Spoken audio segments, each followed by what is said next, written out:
TypeScript is great, but it contains 3 features that I suggest you avoid because they're not erasable. So let me show you what you should do instead. This first feature is an enumeration. Here we have an enumeration for status, and the problem is this syntax isn't erasable because TSC has to generate special code to simulate an enum in JavaScript. Instead, we can do one of these things. Either create a plain old object and mark it as const, or consider a union type. The second feature I suggest avoiding is property shorthand. Here we have a class, and I can declare fields on that class using what's called property shorthand syntax in the constructor.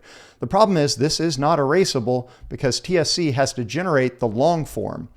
What it ultimately generates is something like this.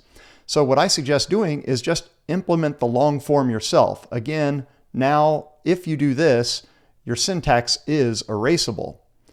The third feature I suggest avoiding is namespaces. Here we have a namespace with a hi method inside, but you do not need namespaces to encapsulate code. Instead, you can use plain old ES modules. Here I have an object literal with that same greet method inside.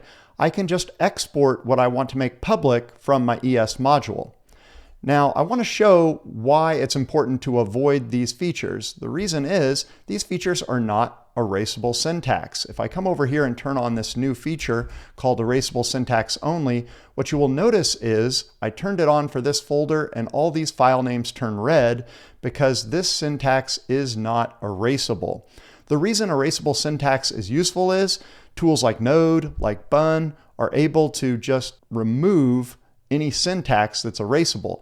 And that's true for almost all of TypeScript except for these few features here that require code generation. Now you'll notice if I turn on erasable syntax only down here in the prefer folder, I don't get any errors because these features are erasable. And for more on TypeScript, check out my new course, TypeScript Getting Started, on Dome Train.